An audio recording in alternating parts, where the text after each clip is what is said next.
Bueno, como les decía, vamos a dar inicio entonces a este eh, cuarto encuentro en el marco de la Escuela de Feminismos Populares, la tercera edición. Y en este año, la Organización Comunitaria de los Cuidados y los aportes de nuestras disciplinas y experiencias territoriales en los barrios. En este encuentro en particular vamos a abordar la organización de los cuidados y personas mayores. Nos acompañan Daniela Testa, que es doctora en Ciencias Sociales de la Universidad de Buenos Aires y docente e investigadora de la Universidad Jauretche del Instituto de Ciencias de la Salud, y quien nos va a estar hablando del rol de los terapistas ocupacionales en la organización de los cuidados.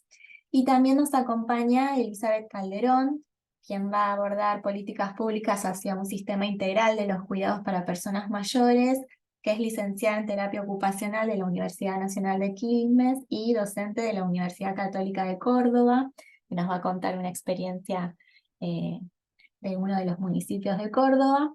Y Flavia Avellaneda, que está invitada también, no pudo terminar de organizarse para participar, así que vamos a estar nosotras. Ahora en un ratito les voy pasando en el chat el listado de asistencia, y también les voy a pasar un listado más adelante, ya hacia el fin del encuentro, para que podamos ir indagando, para pensar la actividad territorial. Para poder obtener el certificado de esta formación, es requisito haber participado de al menos 2 encuentros virtuales y poder realizar una actividad territorial que vamos a desarrollar en la segunda parte del año. La idea es que en agosto podamos encontrarnos y pensar, eh, hacerles la propuesta, digamos, que vamos a hacer en articulación con las cátedras de algunas carreras de nuestra facultad. Así que en el formulario ahí les vamos a estar preguntando si son de alguna carrera de nuestra facu o si son de otro espacio, como para ir pensando estrategias para hacer esta actividad más barrial, si se quiere.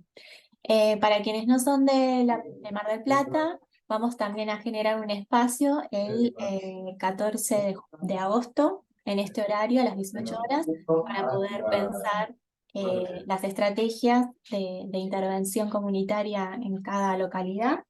Y bueno, creo que eso es lo más importante. Les vamos a pedir que mantengan los micrófonos silenciados para poder escuchar bien a nuestras invitadas. Bueno, ahora sí ya damos inicio. También quiero agradecer la participación de mi compañera, la Secretaría de Extensión, que es Manuela Stornini, que es terapista ocupacional y es coordinadora del programa de salud colectiva. Así que gracias, Manu, también por acompañarnos. Así que bueno, vamos a comenzar. Le doy la palabra a Daniela Testa. Bienvenida. Muchas gracias a ambas por participar y por sumarse a esta propuesta. Y bueno, un placer ya tenerlas acá como invitadas y poder escucharlas. Bueno, muchísimas gracias. Muy agradecida también por mi parte de ser parte de este ciclo de formación tan interesante. Pude asistir a algunas de las charlas previas, no a todas, así que estoy como, bueno, entusiasmada con el ciclo. Bueno, la demanda, digamos, que recibo desde las organizadoras es que hable un poco en relación al rol de la terapia ocupacional eh, y el cuidado de las personas mayores. Así que, en realidad, hablar del rol es algo que me resulta, digamos, no es usual en mis formas de abordajes de trabajo, pero bueno, así que en ese sentido fue un desafío. Así que bueno, en primer lugar voy a presentar un panorama general que retoma un poco lo que se viene trabajando en este espacio y en relación a los cuidados de las personas mayores.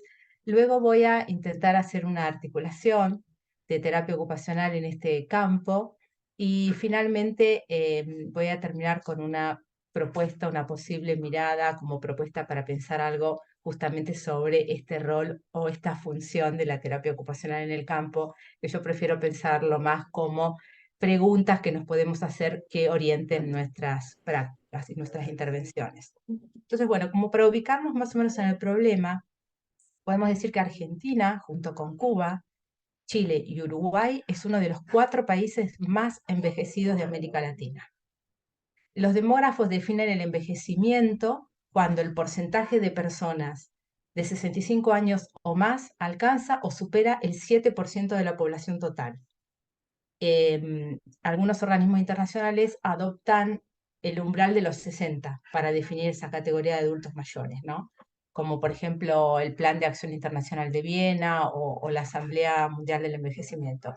Y el porcentaje de personas mayores en Argentina, ¿no? Mayores de 60 años, pasó del 7% en 1970 a 14% en 2010. Entonces duplicamos ese umbral que define a una población como envejecida. Y las proyecciones del Fondo de Población de las Naciones Unidas indican que para el 2050 el 25% de la población argentina va a tener más de 60 años. 2050 no está tan lejos. Es un porcentaje alto, ¿no? Un 25%. Eso ya lo conocemos en la Ciudad Autónoma de Buenos Aires, donde casi el 22% de la población tiene 60 años o más. Y los menores de 15 años representan apenas un poquito más del 19%. Cava es una jurisdicción envejecida y tiene la mayor concentración de adultos mayores del país. Y esto, hay una característica aquí para destacar, que en ese porcentaje la participación de mujeres es, en relación a de los varones, superior. Tenemos un 24% contra un 17% de mujeres viejas.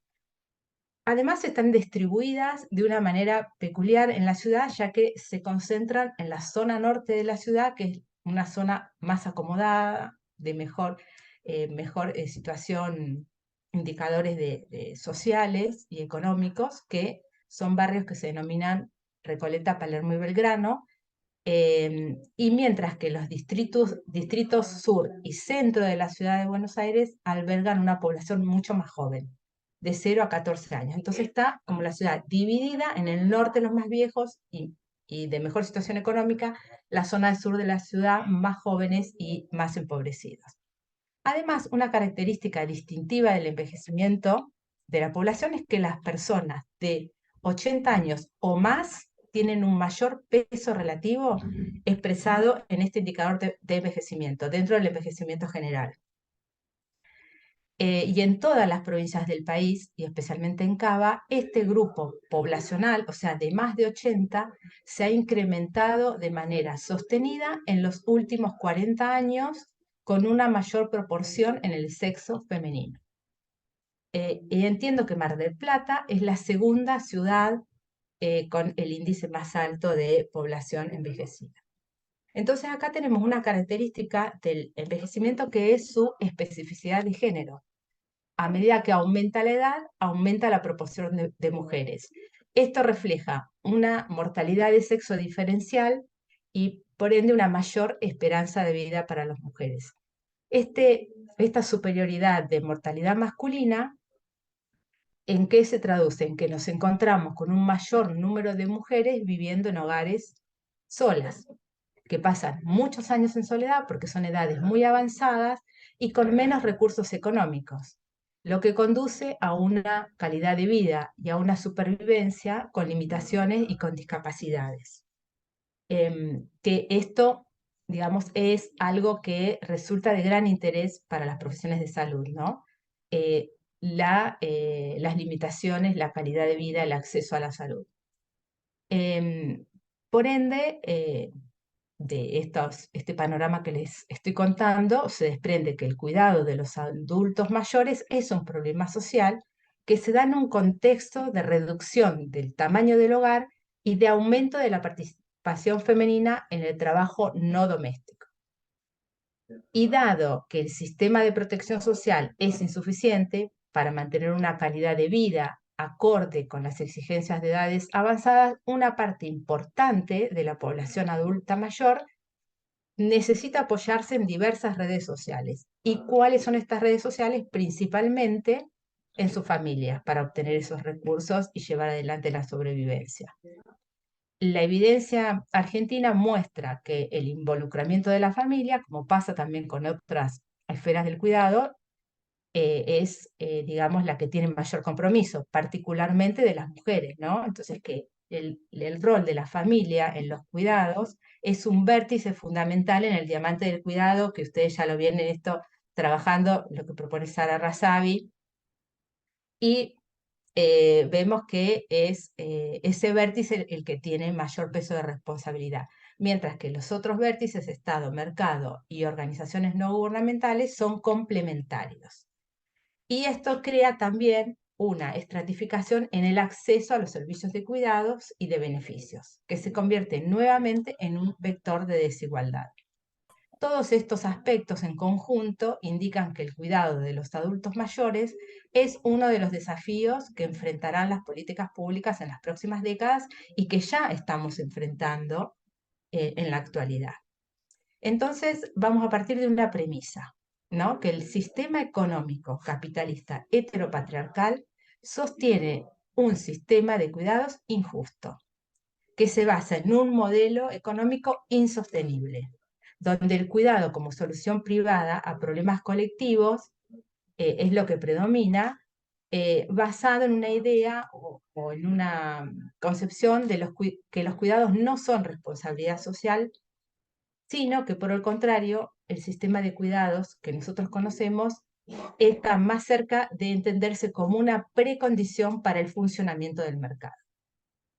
Partiendo de esta premisa y ubicándonos en esta situación, es, digamos, la batalla que desde las profesiones de salud y desde terapia ocupacional elegimos dar. ¿Mm? Siempre la terapia ocupacional y las personas mayores para nuestra profesión estuvo muy ligada desde sus inicios y tiene un lugar muy importante como inserción laboral en el mercado. Hay muchas posibilidades de trabajo en instituciones que combinan personas mayores con discapacidad.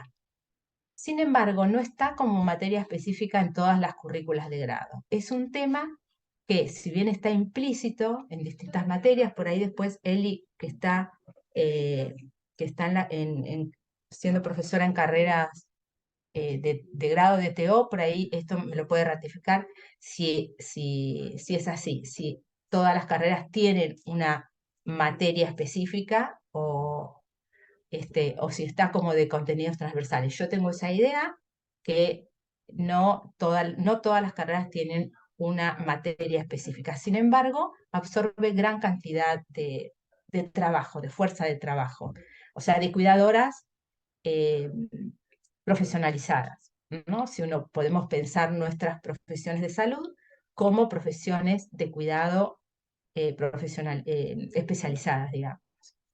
Bueno, hay un artículo que es publicado en 2018 por colegas brasileras, Claudia Reynoso Araújo Carvalho, Ana Paula Rato y Rosalía Esquerdo López, creo que alguna otra autora más, donde señala que la terapia ocupacional en el ámbito de la gerontología aún se enfoca principalmente en miradas biomédicas que se centran en el individuo y en los procesos de salud y enfermedad, y que aparece como muy necesario esta necesidad de comprender la complejidad de esta etapa de la vida y romper con esa visión limitada que asocia la vejez únicamente con enfermedades y dependencia. Em, y ellas destacan la importancia de impulsar la investigación y acciones prácticas enfocadas en los ámbitos sociales para abordar el envejecimiento en la región.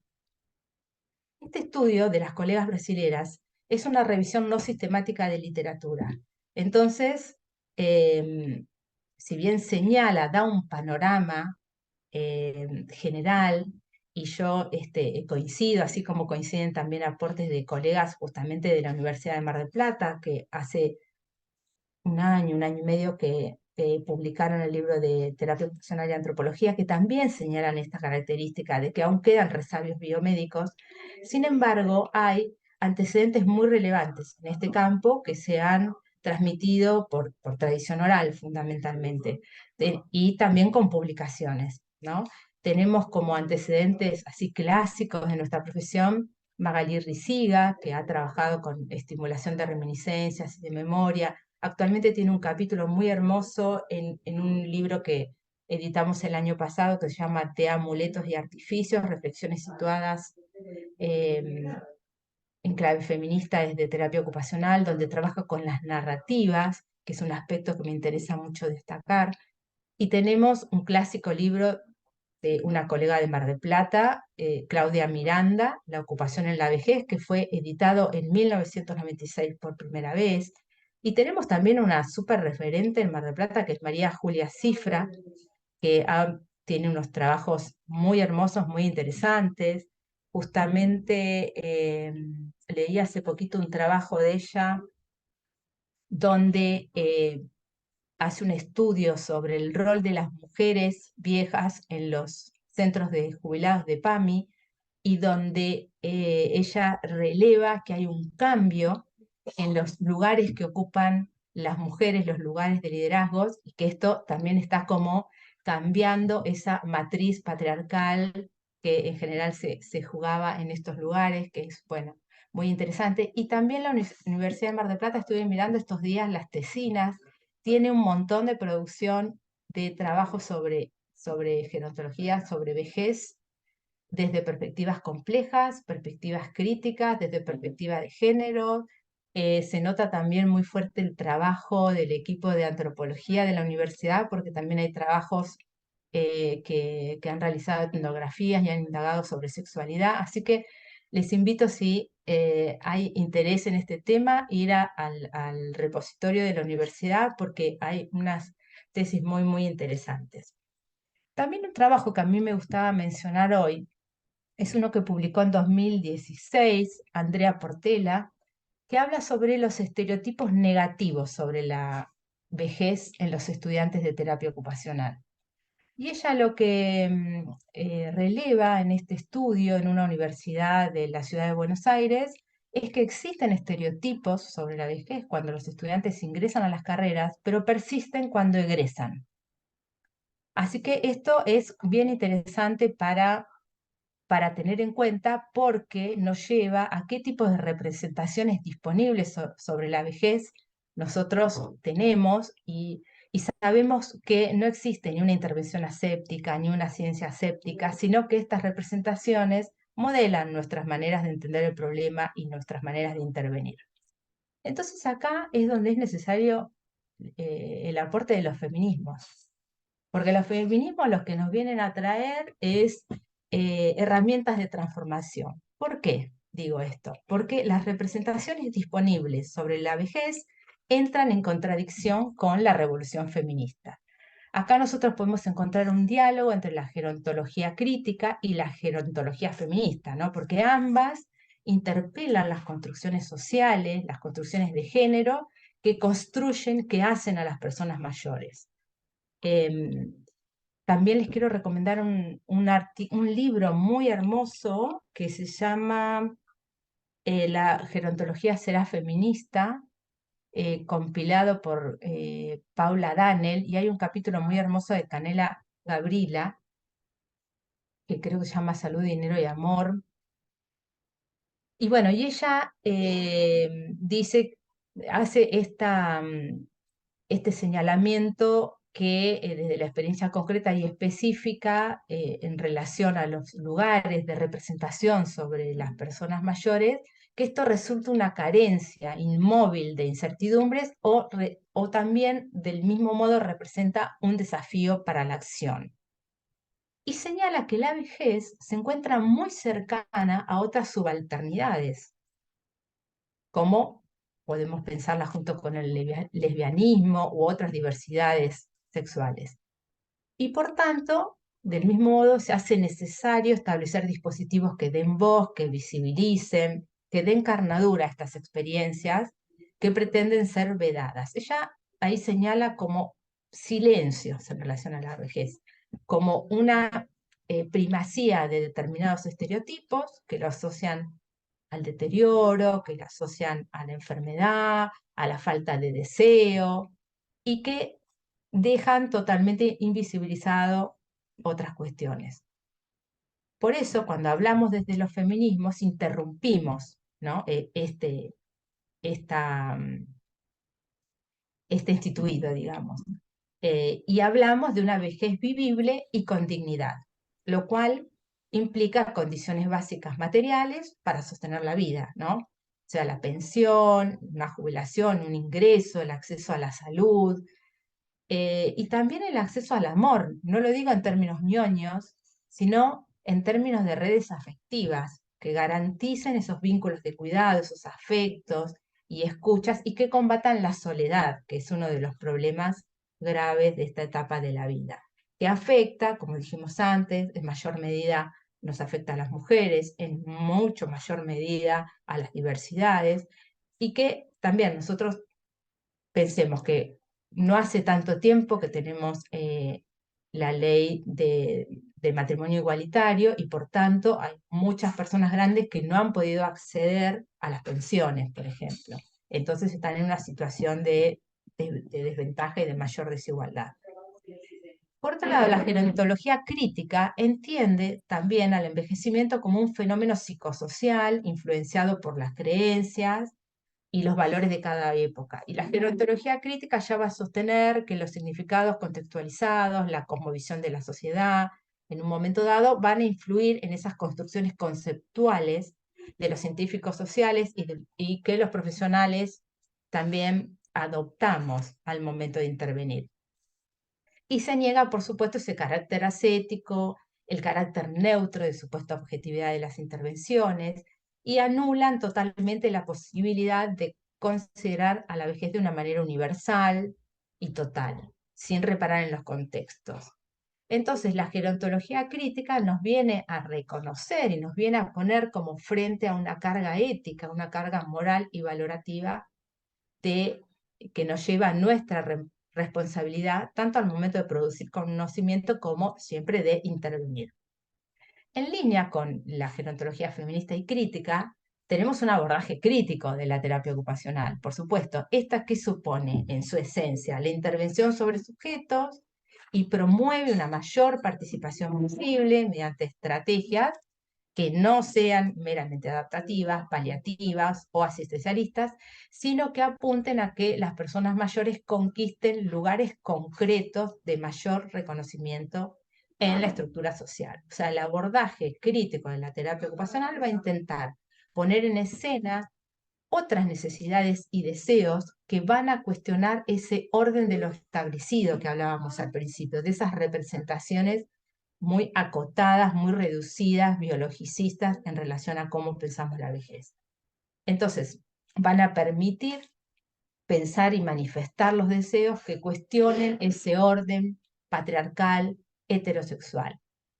Y es aquí que los feminismos aportan una disrupción y permiten un cuestionamiento a las relaciones de poder desde las trayectorias y las experiencias, ¿no? Que promueven otros modos de habitar esta etapa. Y más que nada, lo que vamos a intentar de promover es interrumpir ese código de legibilidad sobre los cuerpos de las personas mayores. O sea, nuestro objetivo o propósito desde la terapia ocupacional crítica y feminista es potenciar interrupciones, es alterar esos estados de permanencia acerca de la vejez. ¿Cómo se traducen? Se traducen en leer al cuerpo viejo como fuera del sistema productivo y reproductivo, tanto como fuerza de trabajo como para el beneficio de la reproducción ideológica de la sociedad en su conjunto y biológica, ¿no? Vuelvo a referenciar a María Julia Cifra. Ella en una publicación, y en esta publicación que ella, que les comentaba recién, que muy reciente, de una revista mexicana o colombiana, pero estoy segura que es de este año, el que les contaba de los centros de jubilados, que registra un mayor protagonismo de las mujeres, y que también ella lo que ahí va a marcar es esta interrupción, este cuestionamiento al rasgo masculino de este tipo de instituciones. Y es ahí, en ese tipo de escenarios, donde creo que es súper valioso poner la mirada desde la terapia ocupacional y también, ¿no?, en las fronteras que compartimos desde estas perspectivas críticas, tanto con, bueno, la sociología, por supuesto, el trabajo social y enfermería, ¿no?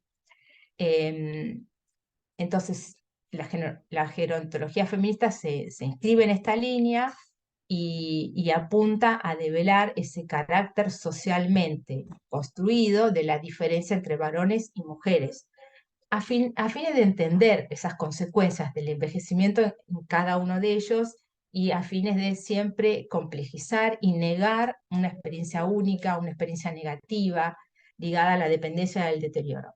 También en este libro que les comentaba recién, de Amuletos y Artilugios, en el capítulo que escribe Magali Risiga, es súper interesante porque ella recupera trayectorias de viejas,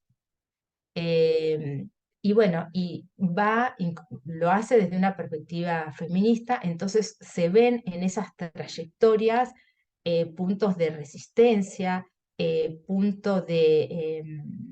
puntos como de rebeldía, bueno, y también son historias dolorosas, ¿no? Pero ese rescate rompe totalmente si uno deja surgir estas trayectorias de vida, rompen totalmente con estas visiones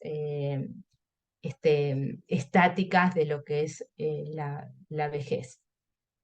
Y si bien los feminismos lésbicos, queer y trans identifican estas ausencias en representaciones de los colectivos disidentes del orden heteronormado, ello, en el caso de los viejos, se extiende a mujeres y varones.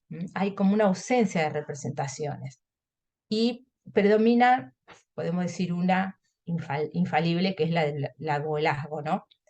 Em, entonces, bueno, yo creo que una eh, de las vías de trabajo, de cuestiones que convocan al rol de la terapia ocupacional, tiene que ver con producir otras representaciones sobre las personas mayores, ¿no? Romper esas representaciones rígidas. O sea, en definitiva, la propuesta sería pensar las vejeces y la diferencia sexual en términos materiales, en términos afectivos, en términos simbólicos y en términos deseantes. Luego quería también compartir algo bien interesante que nos ayuda a pensar estas cuestiones de la mano de las economías feministas, que también ustedes ya lo vienen trabajando un montón, y es pensar ante un contexto de crisis de cuidados global y generalizado, lo que nos viene a traer la economía feminista es cómo tensionar el modo en que es posible garantizar la sostenibilidad de la vida, pero no solo atendiendo a las necesidades de reproducción, sino también no solo teniendo en cuenta el mercado, sino aquellas que no son a cambio de dinero, ¿no? Generar una economía que no esté guiada por las carencias, sean propias de la familia o de las comunidades, sino ordenada esta economía en función de nuestros deseos.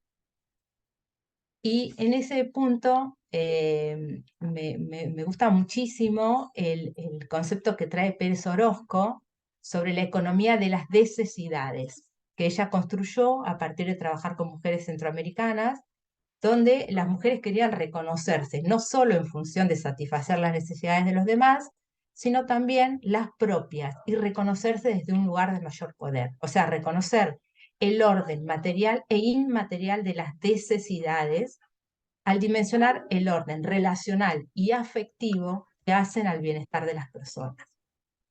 Entonces me parece que este giro, ¿no? De la economía feminista a partir de este concepto de necesidad me parece bien interesante. Entonces también reconocer que esta proliferación de imágenes, de discursos que referencian a los mayores ligados a la dependencia, a la debilidad, a la pasividad, a la falta de deseo, lo tenemos que reconocer como una operatoria que sostiene la hegemonía heterocapitalista, que niega la autonomía, la participación de los mayores y las mayores en proyectos colectivos, niega su participación en su militancia política, en sus relaciones sexuales, en sus deseos, y niega el compromiso que sostienen desde hace décadas por el derecho a la autonomía de sus cuerpos, soslayando, negando, invisibilizando sus aportes, porque así como nosotros tenemos otras imágenes para contraponer a estas que predominan, ¿no? Tenemos a las abuelas, tenemos que son ¿no? Mayor exponente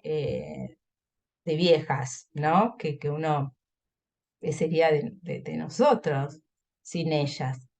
Entonces, bueno, hay muchas líneas que están abiertas, pero sin embargo hay otras representaciones que son las que priman. Y bueno, ya a modo de cierre, en lo específico de terapia ocupacional, las críticas a los modos de producción de conocimiento y de intervención no han permanecido ajenas para nada a estos debates que han atravesado otros campos disciplinares y no para nada han resultado, digamos, han quedado por fuera de los debates sobre las crisis del cuidado.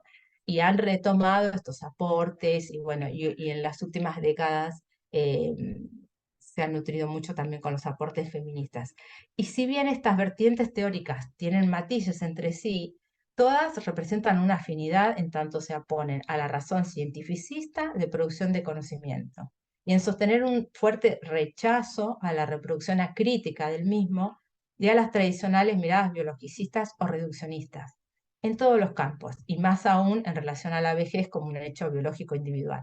Esto por ahí, si acá no hay terapistas ocupacionales, es como que es nuestro gran debate, ¿no? Esta lucha contra el positivismo y el biologicismo y el cuerpo, la metáfora iatromecánica y el cuerpo y otras maneras de entender el cuerpo. Entonces, bueno, esto es siempre una disputa que marca mucho nuestra disciplina y que, bueno, se viene fortaleciendo cada vez más, pero pervive, ¿no? Hay una coexistencia de estas miradas. Retomando entonces la primicia del inicio, sostenemos que actualmente el sistema económico capitalista heteropatriarcal sostiene un sistema de cuidados injusto, ¿no? Eso es como nuestro despertar de la mano del feminismo y de todos estos aportes que por suerte hoy podemos contar, que se basa en un modelo económico insostenible, ¿no? Donde el cuidado como solución privada a problemas colectivos es un velo a la desigualdad estructural, ¿no? Estamos hablando de desigualdad estructural, global, feminizada, racializada. Esto lo podemos entender como mujeres, como profesión feminizada, eh, o sea, en distintos planos, y donde los cuidados no son considerados una responsabilidad social, sino una mera o una gran precondición para el funcionamiento de los mercados, y como les decía anteriormente, esa es la batalla que nosotros elegimos dar. Además, la terapia ocupacional se enfoca principalmente en el mundo de la vida cotidiana, donde los hechos aparentemente insignificantes son los más relevantes para nosotras. En ese sentido, sostengo que nuestro conocimiento como terapistas va más allá de simplemente tener habilidades que nos permiten entender la realidad social o humana desde una perspectiva profesional, lo que denominamos oficio, que cada una de las profesiones tiene como su oficio, su núcleo específico, ¿no? Eh, y, y yo creo que esta forma de comprensión no se adquiere solamente a través de la suma de conocimientos técnicos y instrumentales, que no basta con haber obtenido un título académico, que por supuesto es indispensable, ¿no? Que aunque todos estos requisitos contribuyen a tener una perspectiva particular sobre las realidades humanas, nuestro saber hacer se logra a través de una mirada imaginativa, al modo de Stuart Mills sobre la imaginación sociológica, pero una cierta imaginación, una mirada que combina perspectivas específicas. Y que esta forma de comprensión se basa en el poder transformación del hacer, ¿no? Se basa en eso y en apostar a ese poder transformador, o algunos autores dicen la praxis, ¿no? Porque es a través del hacer transformar el mundo y de la actividad humana para mejorar o no las situaciones de salud y las situaciones de vida para la construcción de sentido, de autonomía y de emancipación, considerando siempre la historicidad de los procesos, ¿no? Con un mundo lleno de significados que va más allá de lo meramente cronológico. Y es aquí donde entra en juego nuestro quehacer, un quehacer que permite convertir esos eventos cotidianos en una herramienta de cambio. el métier o el poder o el rol de la terapia ocupacional se encuentra en la capacidad de problematizar lo obvio, las cosas pequeñas de todos los días, y de proponer que el mundo puede ser diferente a como es ahora. Y en este escenario complejo de lo cotidiano, solo si la razón cientificista, patriarcal, heteronormada, no la opaca, es donde puede suceder algo que sea transformador. Entonces, bueno, nuestra apuesta como rol de terapia ocupacional eh, creo que va por ese lado. Ay, Daniela, qué placer escucharte. Gracias, Gracias. porque la verdad que invitas a pensar de manera muy clara y a problematizar la vejez. Vamos a seguir con Elizabeth y después vamos a dar lugar a reflexiones y a preguntas, ¿sí? Gracias, Daniela. No, gracias a vos, a ustedes, a todos. Todos. Bueno, Dani, qué gusto poder hablar después seguido a todo lo que compartiste, porque me parece que sentás las bases, bueno, de un pensamiento que se viene construyendo en la terapia ocupacional en Argentina, y que nos permite pensar realmente otros modos de hacer, y me da la excusa también de poder hablar de cosas un poco más duras como la gestión, que intentaré ablandarlas contándoles su puesta en práctica en una experiencia territorial.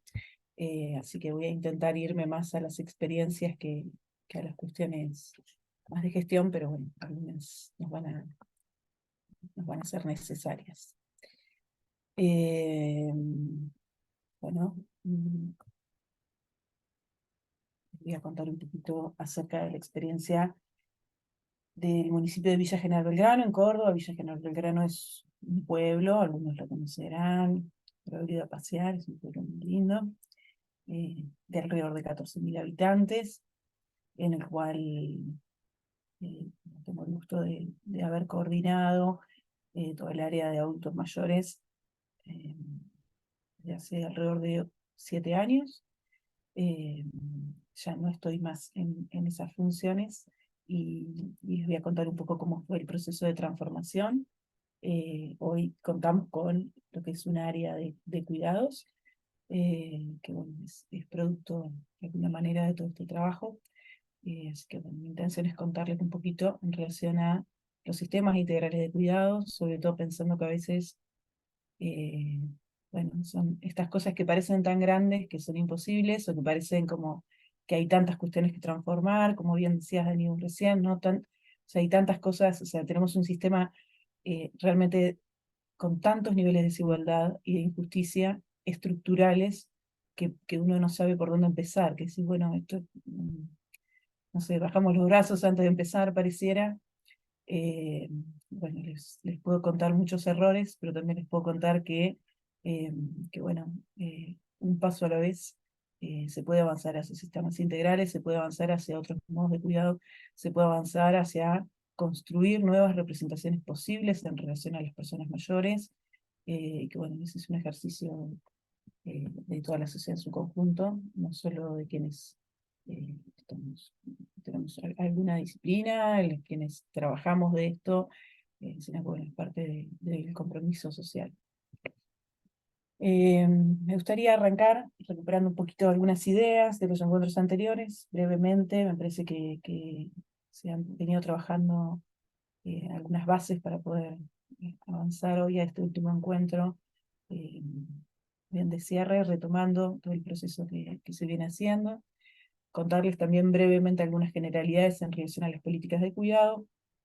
Bueno, intentar hacer el anclaje en la experiencia territorial de este sistema integral, hacia donde pudimos ir avanzando.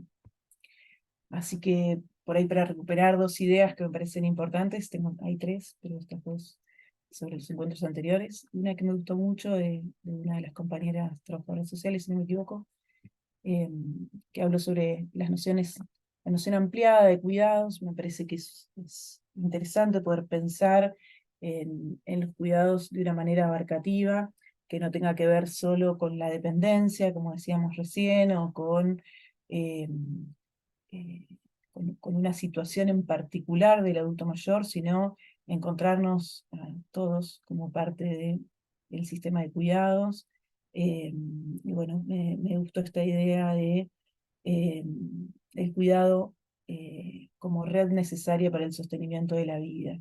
Así que me parece que está bueno con estos ejes que nos decía recién Daniela, que tienen que ver con el autocuidado, tienen que ver con la autodeterminación, pero también tienen que ver con lo afectivo, también tienen que ver con los lazos que construimos, con los proyectos, con los sueños, con un montón de otras cosas que no es, y lo voy a decir en lenguaje de Teo, pensar en la CBD, ¿no? Pensar la cotidianidad es mucho más que pensar la CBD, porque a veces mm, yo a veces me pregunto realmente si todos queremos tanta independencia, o si a veces la independencia es un anhelo más de los que trabajamos con eso, que, digo, en la ejecución de algunas cuestiones. Yo siempre cuento con los adultos mayores, bien Daniela mencionabas que el envejecimiento tiene como característica la feminización, y ustedes saben que yo, en nuestra experiencia, nosotros trabajamos primariamente con hombres porque en general cuando se mueren sus mujeres no saben qué hacer. Han sido hombres que han estado realmente bajo tareas de cuidado de sus compañeras toda la vida, y hoy en realidad no tienen ninguna situación de dependencia, como podríamos pensar en alguna cuestión psicopatológica o en una cuestión de discapacidad, sino que su mayor barrera frente a lo que es la vida independiente es no tener quien les haga las cosas, ¿no? En la materialización de la vida cotidiana. O sea, yo he trabajado con un montón de personas que me dicen, yo no sé prender la hornalla, ni voy a aprender ahora de viejo. ¿No? Entonces, como para poder pensar a los cuidados como parte de la vida y no como parte de una población en particular que tiene cierto nivel de dependencia. Ahí, por ahí recuperar esta segunda idea que se trabajó en los encuentros anteriores también, de la doble dimensión de los cuidados, ¿no? En entendernos nosotros también como seres que necesitamos ser cuidados, no solo que cuidamos, sino que estamos también en ese rol. Me parece que cuando pensamos en lo que es particularmente el trabajo de cuidados, es una idea interesante para siempre tener presente, eh, sobre todo frente a los modelos de llanero solitario o de pensar que quienes cuidamos no necesitamos ser cuidados. Así que bueno, está bueno recuperar esta idea también. Y bueno, la tercera idea que me parecía interesante volver a recuperar de los encuentros anteriores, y que ya la habló Daniela, así que no la voy a profundizar, es la cuestión del diamante de cuidados de Razavi, sobre todo para pensar, cuando pensamos en un sistema integral, que el sistema integral va a tener un anclaje en estos 4 actores dentro de lo que es el sistema integral de cuidados. Quizás lo que podemos aportar desde lo que es el pensamiento de los sistemas integrales es cómo esos entrecruzamientos son complejos, ¿sí? O sea, el diamante es hermoso, vieron que tiene así los puntitos, los ángulos todos prolijitos, pero después en la vida real no suceden así, los bordes son mucho más difusos, las responsabilidades son mucho más difusas, están completamente atravesados por lo territorial, están completamente atravesados por la situación familiar en particular, están atravesados por la singularidad de cada persona.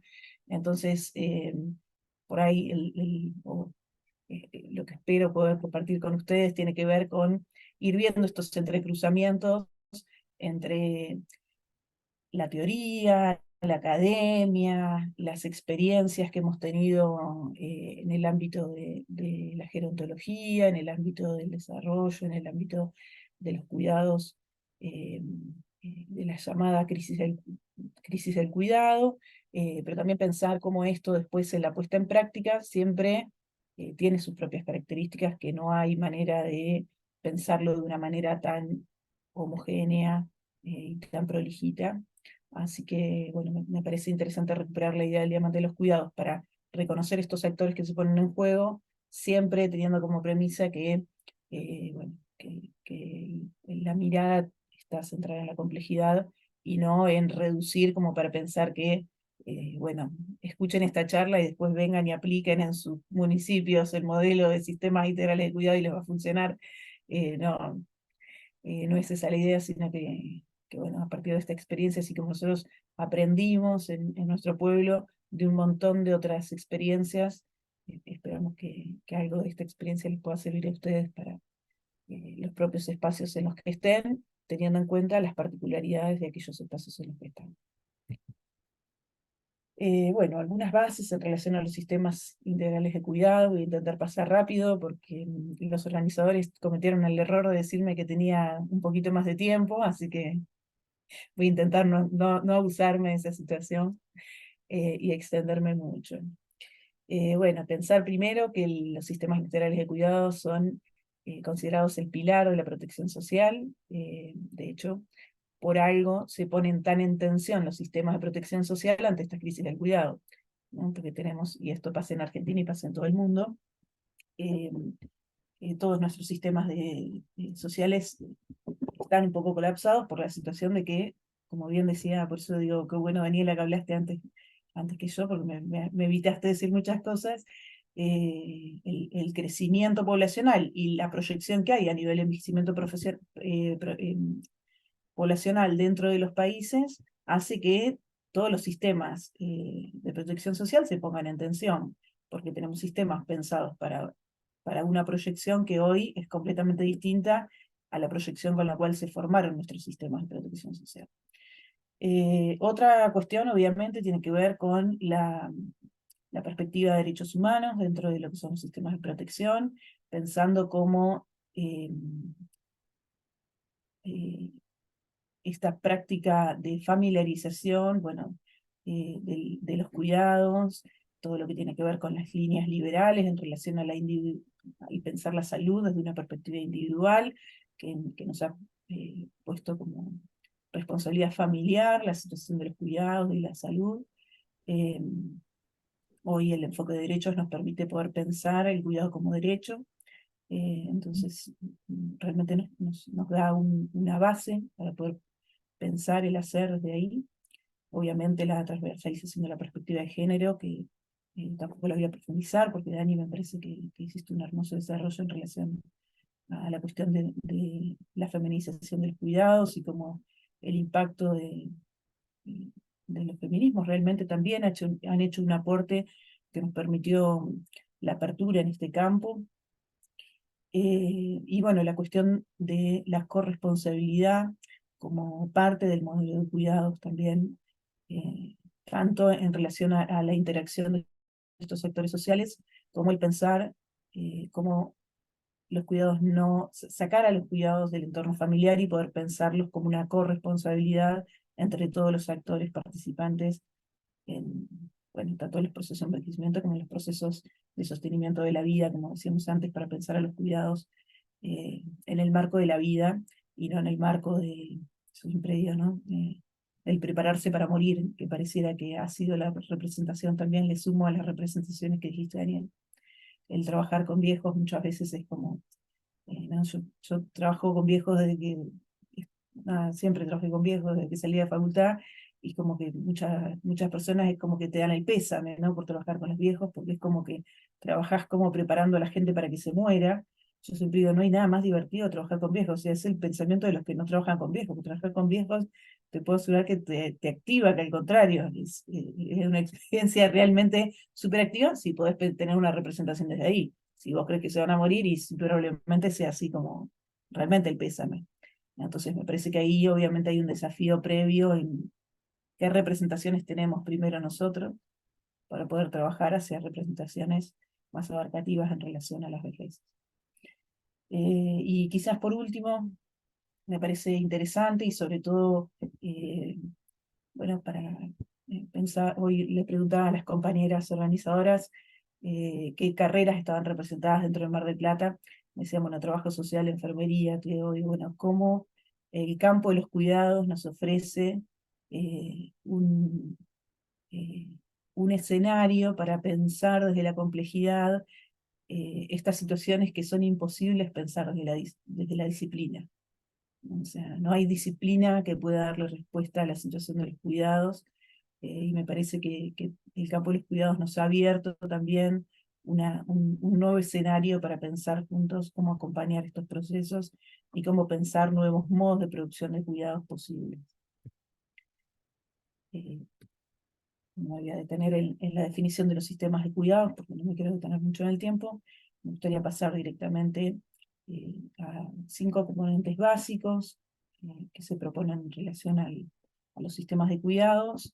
Les comparto esto, que es una tipificación que viene haciendo CEPAL hace varios años, y ONU Mujeres, y me parece interesante para pensar cómo contarles toda nuestra experiencia de estos años de una manera más organizada, que no sea solo anecdótica. Así que, bueno, los componentes de los sistemas de cuidado hoy hasta el momento están caracterizados en estos 5: creación y ampliación de servicios, regulación de los servicios y de las condiciones laborales, formación de las personas que cuidan, gestión de la información y el conocimiento, y comunicación para promover el cambio cultural, que está ligado a la cuestión de las representaciones que bien nos compartía Daniela antes. Bueno, sí, para ese paso, ya a contarles un poquito sobre la experiencia. Villa General Belgrano, históricamente, es un pueblo que tiene 60 años, no es un pueblo muy viejo, con una población bastante diversa, con 3 grandes grupos poblacionales, una población migrante, con una línea más bien vinculada a alemanes, suizos, italianos y españoles primariamente, cuyos ya hoy muchos de ellos no están más, sus hijos o nietos son quienes continúan en el pueblo, y quienes han sido como pilares en la creación y el desarrollo del pueblo. Por otro lado, una composición importante del pueblo vinculado a las serranías, o sea, personas que han vivido en las sierras históricamente, en campos, dueños de estancias o peones de estancias, personas realmente ligadas a una zona muy, muy rural, incluso estando en este pueblo que uno va y parece que es solo la fiesta del chocolate y la fiesta de la cerveza. Y otra gran componente hoy de nuestro pueblo, que es toda la migración de personas de las grandes ciudades que se va a vivir al pueblo para envejecer y pasar una vejez en este lugar tan paradisíaco. Eso hace que la composición de nuestra sociedad, además de ser diversa, tenga la característica de ser una población más envejecida. Esta situación, al inicio de nuestro trabajo en el municipio, fue de esta manera. Hoy, después de la pandemia, la población tuvo una modificación, pero en el momento que nosotros comenzamos el trabajo hace 8 años, 7 años y medio, nosotros teníamos un cálculo de, como decía Daniela, un 14% más o menos de la población en Argentina en lo general, pero Villa General Belgrano, nuestro cálculo era que el 18% de la población tenía más de 60 años. Con la particularidad de que muchas personas que eligieron Villa General Belgrano para ir a vivir y envejecer en este lugar, estaba lejos de todas sus redes vinculares.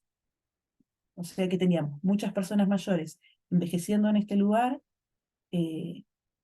con redes sociales nuevas, con redes sociales de su mismo grupo etario, es decir, gente que por ahí se conocía en el centro de jubilados y se hacía amiga, pero todo su grupo o sea, toda su red vincular eran personas mayores, son personas mayores, porque sigue esta situación pasando, y con muchos de sus hijos viviendo en el exterior o viviendo en la gran ciudad. ¿Sí? Entonces, bueno, como toda una característica diversa, ¿no?, del proceso de envejecimiento, y vuelvo a decirles que hacía que fuera necesario pensar qué tipo de sistema necesitaba Villa General Belgrano, cuyas características no eran las mismas que quizás en otros lugares, donde, por ejemplo, la gente envejece y tiene gran parte de su familia cerca. ¿Sí? Bueno, cuando comenzamos a trabajar, Villa General Belgrano contaba con una pequeña residencia para adultos mayores, que tenía aproximadamente 7 años, 8 años, un hogar de día que tenía más o menos en esa época 29 años, o sea que una institución muy vieja y bastante progresista, si quieren pensarla desde ahí, ¿no? Hace 30 años, o sea, hoy ya tiene casi 38, 39 años, pensar en un hogar de día era una política interesante para un pueblo. No hay tantos hogares de día tan viejos, por lo menos en las cercanías. Y después tenía otro dispositivo en el cual había 2 casas en las cuales funcionaban como viviendas sociales. Cualquier situación de vulnerabilidad en el pueblo se resolvía haciendo uso de esas 2 viviendas que estaban en este mismo gran predio. Bueno, el primer trabajo y las primeras preguntas que nos hicimos fue cómo hacer un proceso de transformación sin antes no poner en tensión el lugar desde donde se pensaron estos espacios, ¿no? Desde donde se constituyeron como tales y que daban sustento a lo que era el proyecto institucional eh, que ni siquiera estaba escrito, ¿no? Que estaba como representación. En primer lugar, poner en tensión la idea de vejez, pensar en vejeces diversas, con esto que les decía, de los modos de composición de nuestra propia comunidad, que era una comunidad con una composición diversa en sí misma, a la que se sumaba la composición diversa de las vejeces en sí mismas.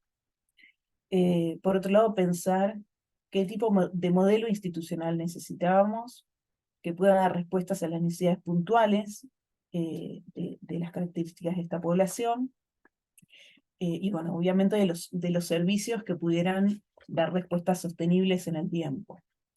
Bueno, algunos principios que, bueno, acá les puse este cuadrito, después le compartí a los organizadores la presentación para que la puedan leer con más detenimiento, pero encontré algunas cosas de la historia y las fui poniendo porque me parecían interesantes para pensar cómo lo habíamos trabajado en su momento. No sé si hoy lo trabajaríamos igual, así lo trabajamos en su momento. Y quizás, bueno, lo primero que hicimos fue repensar qué hacemos, desde dónde y para qué. Pensar en qué ordenamiento interno necesitábamos, ¿no? Por ejemplo, el hogar de día se llamaba hogar de día, pero funcionaba como un comedor comunitario. Entonces, bueno, necesitamos un comedor comunitario, necesitamos un hogar de día, qué características deberían tener. Por ejemplo, porque teníamos mucha gente que no venía al hogar de día porque entendía que no tenía la necesidad de alimentarse, ¿no? Entonces, bueno, ¿qué características tiene un comedor comunitario? ¿Qué es comer? ¿No? Preguntas tan simples como esas y tan complejas, ¿no? O sea, ¿comer es solo la necesidad de no poder comprar comida o es también poder compartir con otros el momento de comer? Bueno, son un montón de preguntas que nos hicieron pensar la organización, por ejemplo, de la admisión. ¿Quién puede venir a comer? O sea, bueno, todas estas cuestiones que parecen tan simples nos llevaron mucho tiempo, porque primero teníamos que trabajar la representación social de quién podía ir a un comedor. No sé, yo no necesito ir a comer. ¿Por qué iría a un espacio donde se come? Bueno, ya les voy a contar cómo resolvimos eso. O no sé si lo resolvimos, pero cómo lo trabajamos. La adecuación normativa, porque teníamos como muchas cosas funcionando sin, o sea, sin un solo papel. Yo imagino, bueno, estas cuestiones de pueblo también. Yo llegué y decía, bueno, no sé, el chumpi, ¿cómo se llama el chumpi? No sé, ¿cómo se llama el chumpi? No sé, creo que Carlos. No, se llama, porque no teníamos una fotocopia del DNI, no teníamos el número de teléfono de un familiar por si le pasaba algo. Bueno, o sea que fue primero ordenar. Pasaba algo y teníamos el centro de salud a 2 cuadras. Iban al centro de salud y venían con un papelito que decía, dale algún antibiótico que tengas. Digo, ¿pero qué médico te vio? Que no me pone qué antibiótico, que no me lo firma, que no me dice cada cuánto. ¿No? Bueno, todas estas cuestiones que hacen bueno, a lo sociohistórico de un pueblo que se manejó con ciertas lógicas, pero que requería realmente ordenar para poder pensar realmente en un sistema integral que sea sostenible en el tiempo y que pueda dar una respuesta más integral a las necesidades de las personas, y que no todo se base me encanta pensar siempre en cómo estas instituciones realmente han sido sostenidas por el buenavoluntarismo, porque no hay ninguna otra palabra que me surja que permita entender cómo estas instituciones se sostuvieron por tanto tiempo, ¿sí? La respuesta siempre es lo comunitario, porque ha habido redes que las han sostenido. Bueno, cómo sin comprometer el compromiso comunitario podemos pensar que estas organizaciones den mejores respuestas, que puedan ser más sostenibles, puedan avanzar a más personas. El ordenamiento es básico para toda esa situación. La adecuación normativa, esto es, bueno, yo siempre digo, hay cosas que ya están inventadas, no hay que inventarlas. Entonces, si tenemos una residencia para adultos mayores, hay que habilitarla, hay que ponerla en condiciones, hay que seguir ciertas normas que nos permitan después incluso su sostenimiento en lo financiero, ¿sí? Entonces, si tenemos esto que les decía antes, bueno, tenemos personas que puedan venir a comer, pero que no necesiten la comida, ¿sí? Entonces, que pueden hacer un aporte por la comida que le damos. Bueno, ¿cómo hacemos para darle un orden a eso y que no venga y me ponga en la cajita 5 pesos de colaboración? ¿Cómo hacemos para darle un sentido a eso que nos permita muchas veces sostener con los lazos comunitarios mismos el sistema, para que tampoco, por ejemplo, un municipio chico como el nuestro se funda a los 3 meses porque la idea es hermosa, pero después no tiene cómo financiarse? Bueno, formación y fortalecimiento del equipo existente. En ese momento, la residencia, que era el único dispositivo que tenía personal, contaba dentro del equipo profesional con un médico y un kinesiólogo, y después todo el resto del personal eran personas del municipio que habían pasado de áreas históricamente hasta que habían terminado de alguna manera habían terminado en el hogar. La mayoría ni siquiera había sido su primer área del municipio, sino que habían pasado por otras áreas y habían sido como en los cambios de área solicitados, enviados al lugar como, les digo lo que me decían en el municipio, el pozo negro, ¿no? Como el lugar al que van todos los que no queremos en otras áreas. Bueno, pues les voy a contar también sobre mis compañeras, porque también la falta de reconocimiento de los espacios de cuidado tienen que ver, están completamente vinculados a la falta de reconocimiento de las personas que cuidan. Y bueno, por último, la creación de un equipo interdisciplinario, porque si queríamos avanzar hacia un equipo integral, era necesario pensar en mayor amplitud del alcance que podíamos tener. Pensando en los componentes de los sistemas integrados, como por ahí para ordenar un poco, servicios, repensar lo existente y proyectar lo nuevo con base en la comunidad, ¿sí? Cómo salir del sistema que organizaba la práctica en relación a la urgencia y poder pensar un sistema más planificado en relación a los cuidados, y no solo que tenga que ver con, bueno, tenemos una persona mayor en una situación de alta vulnerabilidad, necesitamos que vaya a vivir al hogar, ¿sí? O sea, los mecanismos de admisión eran esos, eran alta vulnerabilidad, o sea, como esperar que explote una situación para que vaya a vivir al hogar. Bueno, ¿cómo hacemos para trabajar para que las situaciones no exploten? ¿Sí? O exploten lo menos posible.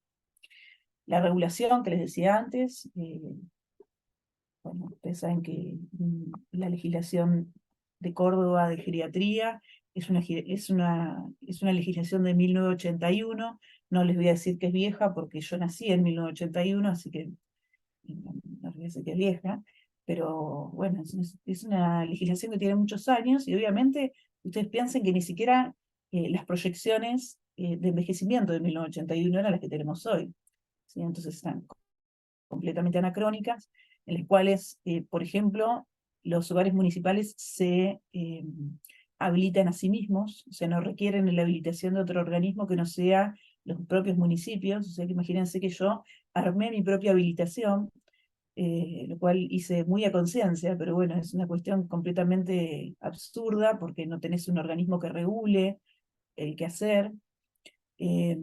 Obviamente tener instituciones que no están habilitadas y que no funcionan ligadas a otros organismos hace muy dificultosa la ejecución de programas y de políticas públicas de generación de recursos. Así que todo ese trabajo previo, eso siempre digo, es todo el trabajo aburrido que nadie quiere hacer, pero es lo que da las bases para que después lo otro sea posible, ¿no? Entonces, si yo voy al municipio con una propuesta hermosa, pero no les digo cómo financiarla, queda en una propuesta hermosa. No sé, me iban a decir, buscate un mecenas que lo pague, porque el municipio no lo puede pagar. ¿Mm? Entonces, pensar en regulación, yo sé que es un tema medio aburrido a veces y que nos cuesta pensar, pero también me parece que es entender la sostenibilidad de estos sistemas, eh, y el que, vuelvo a la cuestión de los caudillos, y el que se sostengan más allá de los personalismos. O sea, que podamos pensar que si avanzamos a los sistemas de cuidados como política pública, tienen que trascendernos, no pueden depender de nosotros o de nuestros equipos, sino que deberían avanzar a políticas públicas que sean sostenibles en el tiempo más allá de quien esté al frente, que después quien esté al frente pueda modificar, o sea, pueda ponerle su impronta, pero que no pueda derribar todo lo que se construye, ¿sí? Parece que sabemos bastante de esto quienes estamos en gestión y en política pública. La cuestión de la formación, yo siempre cuento que la primera reunión de equipo que hice, la mayoría del equipo con el que trabajamos, no la mayoría, teníamos como dos grandes equipos. Un equipo de las personas que hacían más tiempo que trabajaban, y algunas voluntarias y personas más jóvenes que habían entrado hacía muy poquito. Cuando hice la primera reunión de equipo, una de las señoras que hacía mucho tiempo que trabajaban, 17 años, me dice, qué hermoso esto.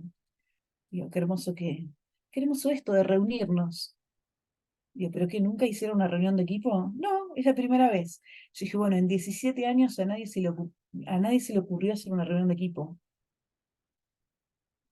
Bueno, eso también tiene que ver con desde dónde estamos pensando los cuidados, con desde dónde estamos pensando la respuesta que damos frente a las necesidades de la población, eh, las representaciones que tenemos en relación a la vejez. Así que la formación, por ahí pensando no solo en información, sino en formación, primero hacia adentro del equipo, de poder establecer ciertas bases, después avanzamos a lo que fue el Programa Nacional de Cuidadores Domiciliarios, y después establecimos un programa anual fijo, abierto, no solo para cuidadores, sino para esto, a nuestro programa de cuidadores venía hermanos, familiares, hijos, personas, de personas que vivían en el hogar, por personas que participaban del hogar de día, que querían ver cómo acompañar, que querían entender un poco mejor el proceso que estaba pasando su familiar. Entonces, bueno, para nosotros la cuestión de ir avanzando hacia la formación, como modo, no solo, ya les digo, de informar, sino como modo también de poder trabajar estas representaciones en relación a los procesos de envejecimiento. eh, la verdad que fue una experiencia muy hermosa. La cuestión de gestión de información y el conocimiento, esto que les decía, bueno, cómo comenzar a regular el hacia adentro también, el ordenamiento de la información, pero también cómo pensar las admisiones, por ejemplo, a ciertos dispositivos, cómo pensar la vulnerabilidad, desde la vulnerabilidad, por ejemplo, de las redes afectivas, la vulnerabilidad en función de la idea de pobreza o no. Parece que esto lo escuchamos un montón en palabra, pero no nos es tan fácil de, de instrumentar. Una de nuestras mayores barreras fue que las mismas personas mayores nos digan, yo no soy pobre para ir a ese lugar. Entonces, bueno, ¿qué alternativas podemos pensar para pensar en dispositivos más sistémicos y no en dispositivos que estén vinculados a la vulnerabilidad desde la mirada solo de la pobreza material? Bueno, eso creo que ha sido todo un desafío y que es un desafío para pensar estos sistemas integrales, pensando que la vulnerabilidad excede solo a lo material. O sea, que el sostenimiento de la vida, como dijimos anteriormente, es mucho mayor. Eh, y por último, la cuestión de la comunicación y para promover el cambio cultural, bueno, ligado a algunas de estas cuestiones que les vengo diciendo en relación a cómo trabajar las cuestiones de representaciones, y esto se los voy a contar ahora con algunos ejemplos. Hicimos una definición de algunos principios, que este fue uno de los primeros trabajos que hicimos en este hacia adentro que les decía. eh, Sentar principios que nos ayudaran a tomar decisiones, porque nos pasaba que todo el tiempo trabajábamos con la emergencia, o sea, siempre digo, en una época me preguntaban, ¿de qué trabajás? Yo no pregunté si en esta capacitación se pueden decir malas palabras, porque Daniel habló muy correctamente, no les advertí. Entonces, les dije, bueno, trabajo de resolver quilombos, ¿no? Porque básicamente mi trabajo se componía de eso. Y dije, bueno, ¿cómo hacemos para avanzar a no trabajar solo de resolver quilombos?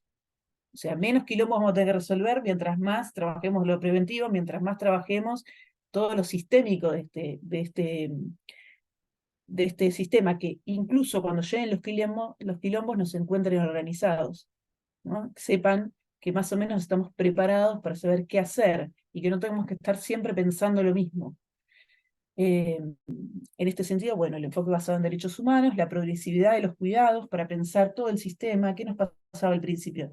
Todo el mundo venía o sea, teníamos una alta demanda en lo que era la residencia para adultos mayores, pero muy baja demanda, escasa demanda, casi les diría, en los sistemas previos, como por ejemplo el hogar de día. Y ahí fue primero entender cómo, por ejemplo, garantizar una buena alimentación era base para prevenir un mayor deterioro. A veces hacer una intervención domiciliaria básica de una vez, ir a la casa y hacer una detección de riesgos de caídas, era una intervención que hacía que ese hijo, nada, quizás permanezca toda su vida en su hogar, al cuidado de sus familias. Muchas veces era hacer consultas con los familiares, entonces ser receptivos a esa persona que por ahí venía como primer, no sé, como primer posibilidad que se le ocurría, a buscar un lugar en la residencia y poder sentarnos y decir, bueno, ¿cuál es la problemática? ¿Qué es lo que ves? ¿Qué es lo que necesitas? Porque quizás lo que necesitaban era el servicio de hogar de día, no era una internación. ¿Sí? Entonces, bueno, a veces el dedicarle tiempo al entender cómo acompañar a esa familia con esa situación en particular. Bueno, obviamente teniendo como protagonista a la persona mayor, que muchas veces hemos visto personas que venían a buscar una internación para una persona mayor sin que la persona mayor esté de acuerdo. Bueno, quienes están en este ámbito conocerán al respecto, lamentablemente. Otro principio, pensar en la clínica ampliada. Recién te presentaban, Manuela, decían que coordinas el área de salud colectiva. Me parece que la idea de clínica ampliada es una idea importantísima y central para que tengamos en cuenta, sobre todo quienes trabajamos en el ámbito comunitario, que a veces parece que nos separan del ámbito clínico, y pensar que la clínica es posible en todos los ámbitos. Lo que pasa es que las pensamos de otra perspectiva que no son las biomédicas, ¿sí? Entonces la clínica ampliada como estrategia de salir a buscar, este fue un trabajo también hermoso que hemos podido hacer, y que está completamente ligado al punto que sigue, tiene que ver con la intersectorialidad, con el pensar en comunidad, con pensar con los otros actores sociales que están en el territorio, abrirnos a lo que sucede en el lugar. Y bueno, ese recorrido en lo territorial que nos permite abrir las puertas a, nada, ir a la que la vecina nos diga, mirá que allá hay alguien que por ahí necesita. Bueno, están en el barrio, te abre las puertas de ver las cosas que desde una oficina no las ves. Entonces, bueno, me parece que ahí otra gran estrategia, la clínica ampliada, obviamente el trabajo en equipo, y bueno, criar, organizar y sostener la articulación de redes intersectoriales, sobre todo para que esta organización hacia el interior pueda visibilizarse en acciones concretas hacia el exterior. O sea, así como necesitamos trabajar la representación social de la vejez, necesitamos como trabajar adentro de los equipos, por ejemplo, en los centros de salud, por ejemplo, en el centro de jubilados, eh, cuestiones tan básicas como los derechos de las personas mayores, o cuestiones tan básicas como eh, si todas las personas mayores necesitan ir al médico todo el tiempo, o si es suficiente hacerse estudios. O sea, bueno, como todo un desafío también, porque me parece que a veces la representación social, creemos que los profesionales estamos fuera de eso. y los profesionales somos parte de esa representación social y de la construcción y reproducción de esas construcciones sociales. Así que me parece que están buenas para ponerlas en tensión también. Bueno, ¿cómo fue alguna de las dinámicas de implementación de estas políticas de cuidado? Yo no sé cómo estoy de tiempo, creo que ya estoy media justa. Si querés, Sí. Eli, 10 minutitos más, así tenemos tiempo para hacer Dale. un cierre. Perfecto, perfecto. Gracias. Bueno, primero definir un poco cuáles eran nuestras poblaciones objetivo, como para no pensar que, por ejemplo, una residencia de adultos mayores, solo su población objetivo es el adulto mayor que vive, ¿no? O sea, las familias, si nosotros no incluimos a las familias como parte de nuestra población objetivo, después lo que hacemos es lo que a mí me gusta llamarle el muro de los lamentos. Entonces hacemos la reunión de equipo y nos quejamos de cómo las familias no vienen a hacer nada con sus familiares, ¿no? Bueno, si nosotros no los incluimos como población objetivo, a veces yo siempre, y creo que hay algo que sí aprendí en estos años fue cómo a veces la gente hace lo que puede, y nuestro rol también es acompañarlos para ver qué otros modos de vinculación son posibles. A veces con padres, porque otra representación de los viejos, que los viejos son todos buenos, a veces con padres que han sido muy duros en sus paternidades, en sus maternidades, en su modo de vincularse con sus familiares, con sus vínculos más cercanos. Y bueno, también el diamante del cuidado nos pone en tensión esto de esas redes difusas, esas líneas difusas que yo les decía. eh, bueno, hay hijos que hacen lo que pueden a veces con sus familiares, y trabajar con ellos como población objetivo nos permite también, primero abrir los ojos y salir de estos prejuicios de que el viejo bueno y mirá qué malo el hijo que no lo viene a ver, y poder ver cómo acompañar estos procesos de manera integral también, que no es solo el viejo que envejece, sino todo su núcleo cercano. En ese sentido, como fuimos organizando lo que era, bueno, la persona mayor en situación de vulnerabilidad, la persona mayor en situación de vulnerabilidad de riesgo, como algo separado, que nos permita esta dinámica de clínica ampliada, que nos permita identificar el riesgo para poder pensar acciones concretas en relación al riesgo. Bueno, pensar en las redes vinculares, que les decía anteriormente, pensar en la red intersectorial, entonces, por ejemplo, empezar a participar más en algunas reuniones generales, decir, cuando tengan reunión de salud mental me invitan, cuando tengan reunión del centro de salud me invitan, bueno, empezar a trabajar en esas redes intersectoriales, también en cómo veníamos pensando el sistema eh, integrado. Por ejemplo, no sé, nosotros tenemos en la zona solo un hospital general. Si nuestro hospital general, cuando yo dirijo un paciente, lo manda a 200 kilómetros al hospital de PAMI que le corresponde, necesito que me avise, porque si no todo eso genera un nivel de descontrol que hace eh, eh, que una situación simple se vuelva compleja, ¿sí?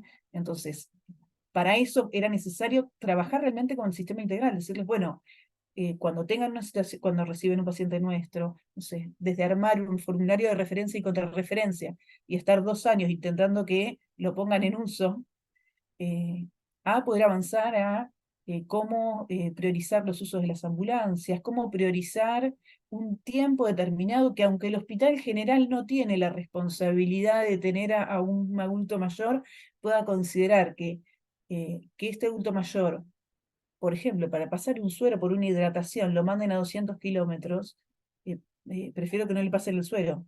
Digamos, que hagan una cama fría en un centro de salud y no mandarlo al hospital.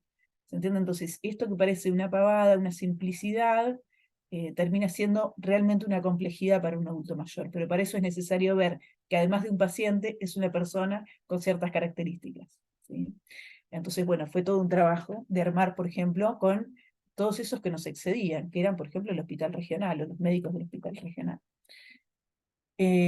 Los trabajadores del sector de cuidados, también como parte de nuestra población objetivo. Entonces, decir, bueno, si vamos a trabajar para promover un envejecimiento saludable, activo en sus casas, necesitamos trabajar con las personas que están de manera directa trabajando con ellos.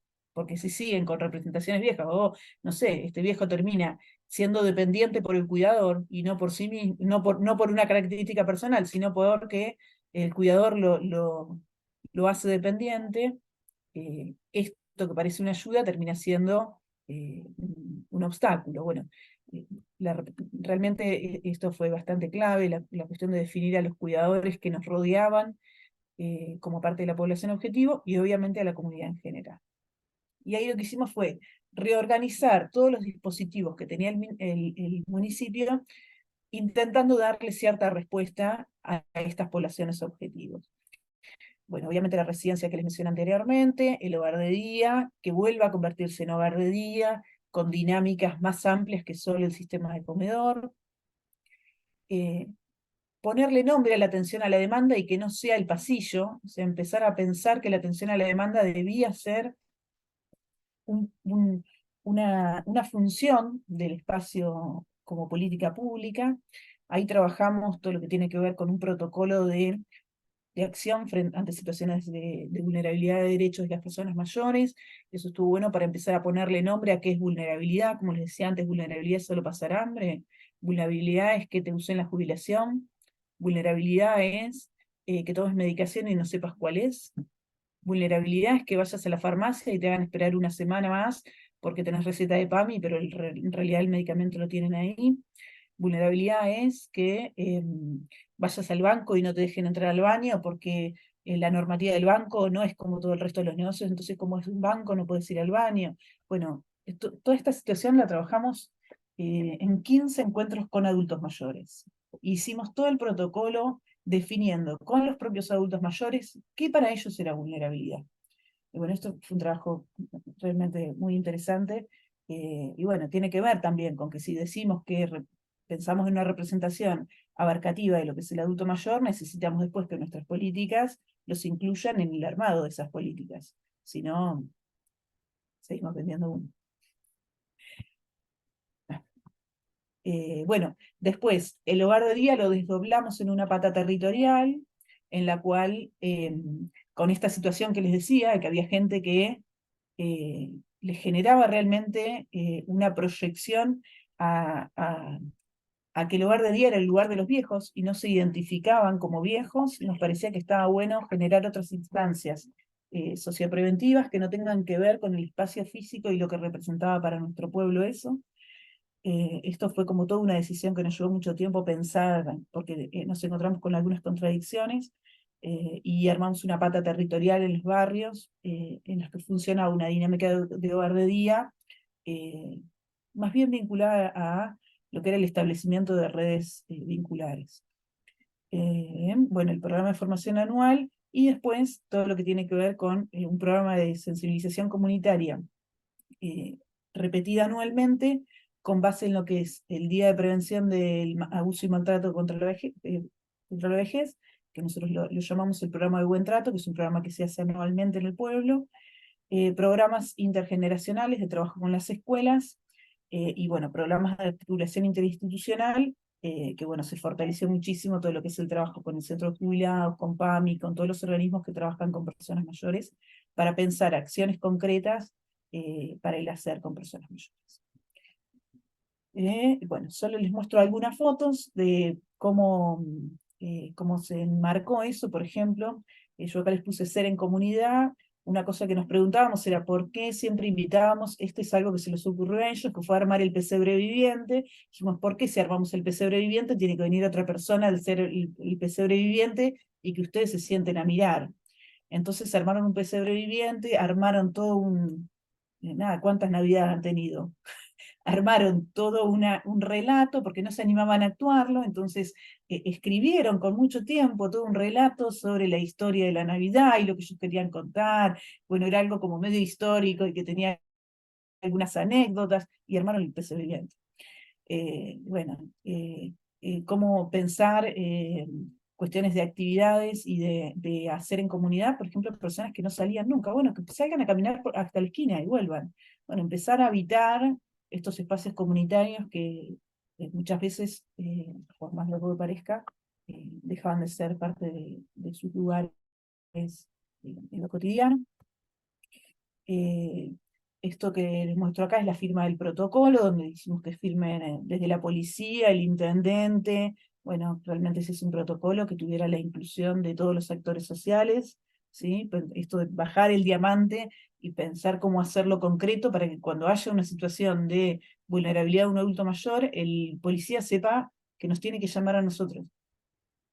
¿No? Como que también es parte de una política pública integrada poder pensar estas acciones de articulación entre los actores que están involucrados en las políticas de cuidado de los adultos mayores. Después, esta foto que hay mucha gente, es una foto en la que estamos trabajando con los dos pueblos de al lado, y también pensar la comunidad desde una perspectiva abarcativa, que nos permita entender que cuando hablamos de comunidad tampoco es algo tan cuadrado, sino que cuando hablamos de comunidad, por ejemplo, en pueblos chicos, necesitamos pensarlo regionalmente porque tenemos mucha gente mezclada y tenemos recursos muy limitados, entonces necesitamos pensarlo regionalmente. Y bueno, creo que estoy pasada de tiempo, así que creo que voy a ir terminando por acá. Algunos obstáculos, les cuento dos. Uno, la precarización laboral, que deben saber de lo que les hablo, y les puse esta foto que se los digo a modo anecdótico.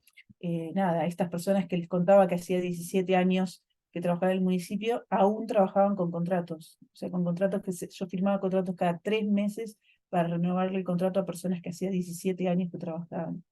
De hecho, cuando firmamos el pase a planta permanente al municipio, paupérrimo también, en cuanto a las modalidades de contratación, siempre me acuerdo de esta foto porque una de las mujeres me dijo: doña Eli, mire la nota del pase a planta permanente, y cuando lo miro, estas mujeres que hacía 17 años, una en el área de cuidados y la otra en el área de cocina, miro que tienen maestranza nivel 1. O sea que 2 personas mayores que hacía años que trabajaban en el municipio estaban comenzando su carrera en el municipio. Bueno, estas cuestiones son grandes obstáculos que tenemos en el ámbito de cuidados. La falta de reconocimiento del sector cuidados hace que estén precarizados dentro de los precarizados. ¿Sí? Entonces, las contrataciones públicas, que ya son precarizadas de por sí, en estas áreas encima están doblemente precarizadas. La cuestión de sensibilización y corresponsabilidad, que un poco hablábamos anteriormente, cómo pensar en pasar a la acción, y ahí, bueno, los programas de buen trato para nosotros eran programas en los que comenzamos trabajando con grupos chicos de adultos mayores. Hace poco me invitaron, porque el 16 de junio se celebra esta fecha, me invitaron a la última que hicieron, y eran, no sé, 60 viejos armando en grupos de 10 decalos de qué cosas necesita este pueblo para transformarse. Yo digo, bueno, ya me puedo jubilar, digo, ya está. Y bueno, o sea, realmente poner la voz de los adultos mayores en el sistema de protección de derechos tiene que ver con poder avanzar a un sistema que la voz de protección esté en ellos, que son quienes saben cuáles son sus necesidades. Para eso es necesario reconocerlos como actores activos y centrales en lo que es su propio proceso de envejecimiento.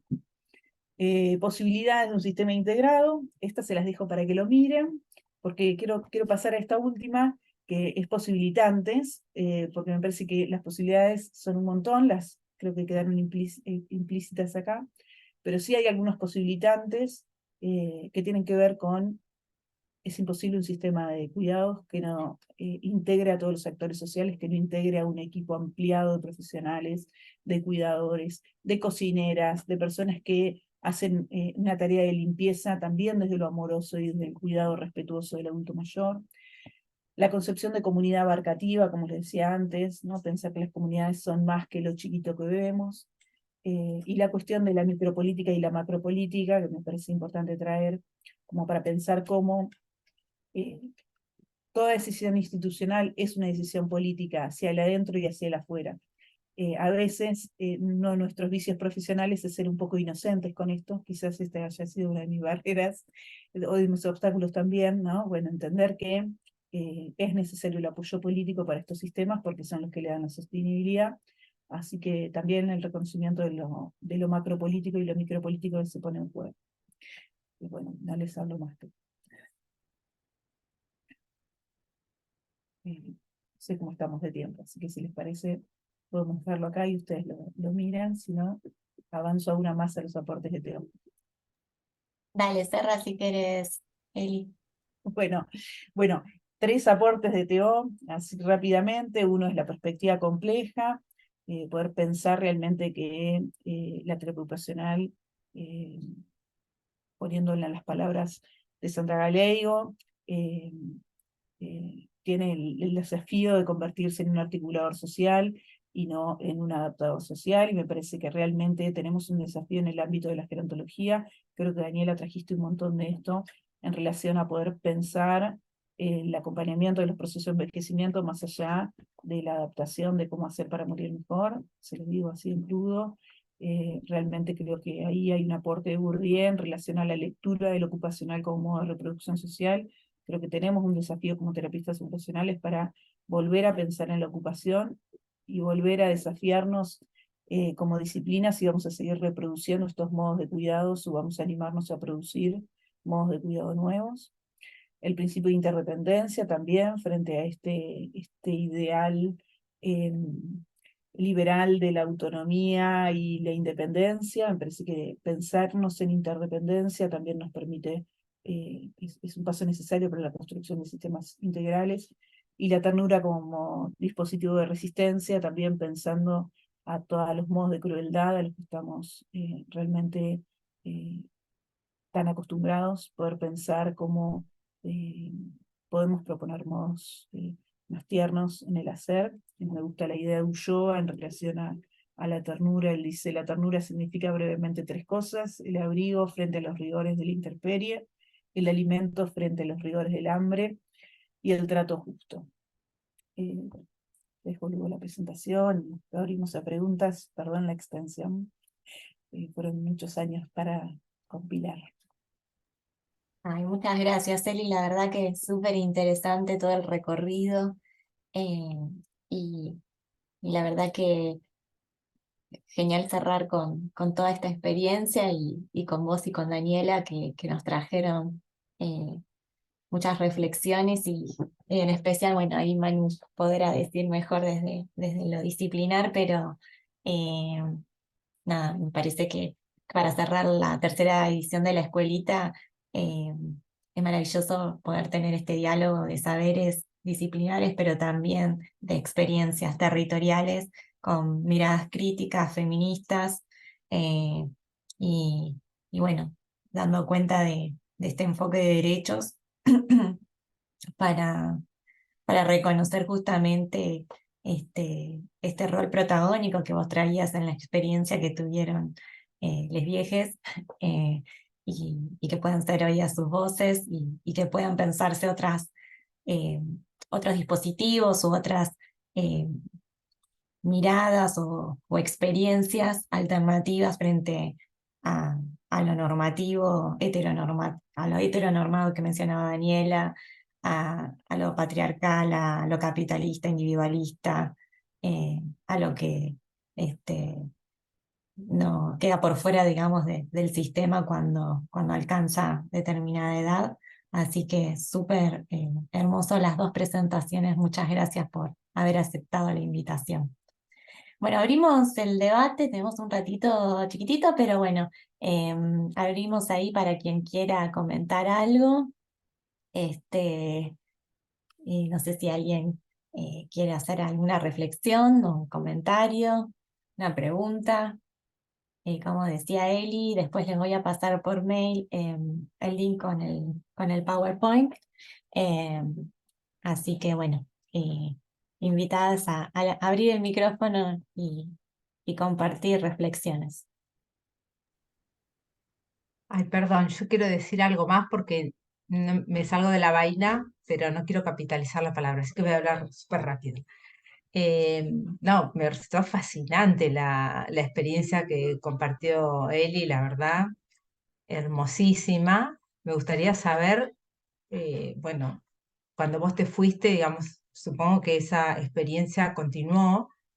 Y bueno, también recordaba lo que nos cuenta Pérez Orozco en su laburo sobre la Organización Global de los Cuidados y los laburos con las migrantes, y cómo demuestra ella que cuando una mujer migra, sigue siendo sostén de los cuidados y hay otra mujer que queda en el país de origen y cuida a los hijos y qué sé yo y bla, bla, que toda esta reformulación cuando migra el varón no sucede.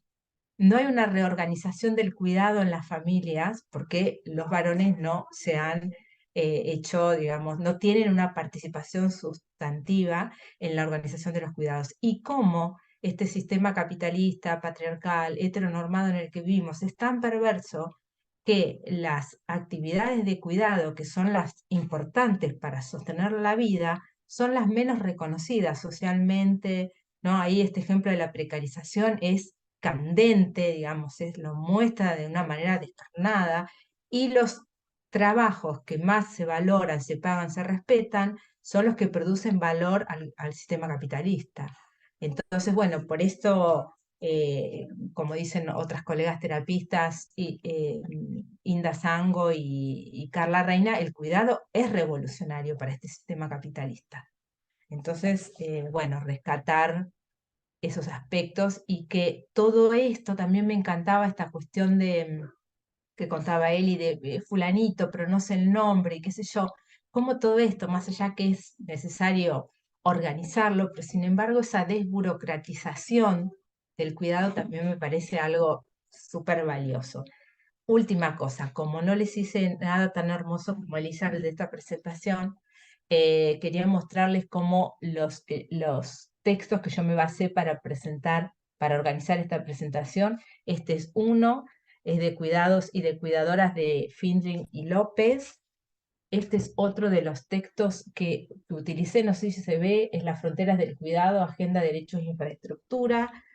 Este libro precioso también, eh, La gerontología será feminista, está muy bueno, tiene unos artículos preciosísimos, Paula Danel y Mónica Navarro, y bueno, y también este libro de Amuletos y Artificios, que acá hay unos capítulos imperdibles, que en relación al tema de hoy, ancestralidad y género, historias de mujeres con largas vidas, de Magalí. Son todos los capítulos hermosos, pero para este tema recomendaría ese y el Sentir, Pensar, Vivir el Cuidado como Acto Revolucionario de Inda Sango Martín y Carla Regina Silva, que es el capítulo 7 y el capítulo 1.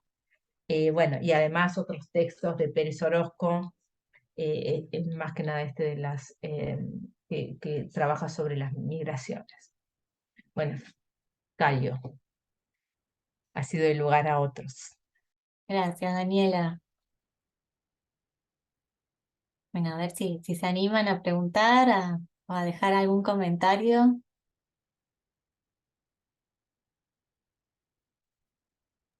Voy matando el silencio y les cuento que sí. El, el, yo renuncié el año pasado porque también creo que a veces, bueno, esta situación de precarización laboral fue la que me hizo renunciar, no por la propia. Y yo siempre cuento, uno de mis primeros desafíos fue, yo estaba completamente precarizada como coordinadora del área, pero siempre cuento, la auxiliar de limpieza cobraba un tercio de lo que cobraba yo. Entonces, si mi lucha no es primero por ella, ¿qué autoridad tengo para mi propia lucha? ¿No? Si gano 3 veces más que mi compañera, ¿no?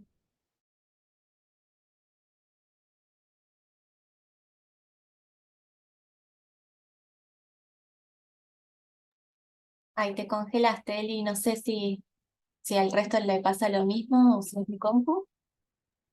Se Sí, a con- mí también se me congeló. Se fue ahora, se Ah, le cayó. la callaron. Ahí, Ay, sí, no, no, es que cierra es, la es pantalla. tremendo el tema de cuidados, no nos disimula ningún dolor, es tremendo, muestra todo, Sí, sí, y es está tan tangible, son realidades tan concretas. bien. Bueno, Manu, no sé si querés decir algo. Ay, la presionaba. Cuánta presión. No, agradecerle a las chicas por la presentación, estuvo fantástico y muy bueno esto de que Dani, vos hiciste como un panorama más general y después Eli se metió en algo muy puntual que además me encantó porque está dentro de las políticas públicas y pensando en el rol del ATO, en un ATO haciendo gestiones en políticas públicas que es fundamental porque es desde ahí donde también se pueden como modificar y hacer más amplio, ¿no? Todo lo que estemos trabajando. Así que muchísimas gracias a las dos. También estaba viendo acá en los mensajes que había en el chat, que Sol se tenía que ir, pero agradecía el espacio, les había gustado mucho ambas exposiciones. Dice, me voy con algunas ideas y perspectivas nuevas. Y después también Laura dice, chicas, soy Teo y me encantaron ambas presentaciones, las felicito. Me voy, que bueno, y ella avisa que se tiene que ir. Felicitaciones, hermosas presentaciones. Me voy pensando varias cosas. Muchas gracias por sus aportes. Bueno, y también otra que se tenía que retirar. Muchas gracias, increíbles presentaciones, muy buenos los aportes. Gracias, Manu. Bueno, si les parece entonces, si ninguna quiere tomar el micrófono, vamos haciendo el cierre. Bueno, acá también dice excelentes exposiciones, gracias por compartirla, las escucho desde Posadas Misiones. Un abrazo grande para allá, para una provincia tan hermosa, en particular para Posadas, que es tan linda también. Ahí Y volvió, ahí volvió volvió Elizabeth. Eli, que te habías quedado congelada, Eli. Si quieren, bueno, damos Ya se espacio cortó. para que se puedan despedir y para que Eli pueda cerrar la idea. Así que, Daniela, si querés comenzar vos y después seguimos con Eli para que pueda cerrar la idea y despedirse. No, bueno, más que nada, bueno, no sé qué idea habría que cerrar, más que la importancia que tienen estos espacios y bueno, la verdad que fue un placer compartir con Eli, me encantó la presentación, me entusiasmó un montón y bueno, así que agradecer a todos por esta posibilidad. Gracias, Daniela. Bueno, ahora sí, Eli, para que puedas cerrar la idea que habías empezado hace un ratito. La idea cierra, no sé si me escuchan. Sí. La idea cierra en que hoy se constituyó como área integral de cuidados el espacio. Dejó de ser hogar, porque eran los hogares, era como una cosa efímera. Y bueno, creo que realmente ha sido un paso de mucho avance, por eso les digo, creo que importantísimo pensarnos dentro de equipos, pensarnos fuera del caudillismo, que el sistema de cuidados también necesita que nosotros reconozcamos parte de las comunidades en este hacer. Así que bueno, también la valoración de este espacio ha sido riquísimo, participé menos de la última del resto de las presentaciones y las capacitaciones y fueron muy ricas. Así que bueno, muchas gracias y adelante, hay mucho para hacer desde la terapia ocupacional y desde los equipos. Gracias. Muchísimas gracias, Daniela, Eli. Gracias, Manu, también. Acá Sol dice, llegué para el último encuentro, agradezco haber podido participar y nutrirme de sus experiencias. Saludos desde Chubut. Así que otro abrazo grande a Chubut. Y bueno, como les decía, les vamos a estar escribiendo por mail para contar cómo vamos a hacer esta parte de experiencia territorial a partir de todos estos interrogantes y preguntas que nos llevamos de cada encuentro. eh, y ver qué aportes podemos hacer a la comunidad y cómo también aprendemos de todas estas experiencias territoriales para ir construyendo eh, hacia digamos, hacia este sistema integral de cuidados, ¿no? Y cómo vamos también eh, pensando en exigir también que existan políticas públicas, interpelar a la política pública a partir de estas experiencias también. Así que muchísimas gracias, les mando un abrazo grande. Gracias nuevamente a las invitadas porque fue realmente hermoso. Yo que vengo de otro palo, de otra disciplina, fue hermoso escucharlas a ambas y parecía que también estaban bastante ligadas por cómo fueron encarando sus exposiciones. Así que muchas gracias. Les mando un abrazo grande y bueno, nos estamos hablando pronto a través del mail, ¿sí? Bueno, vamos a por cierre, digamos, a este ciclo de encuentros. Muchas gracias. Buenas noches.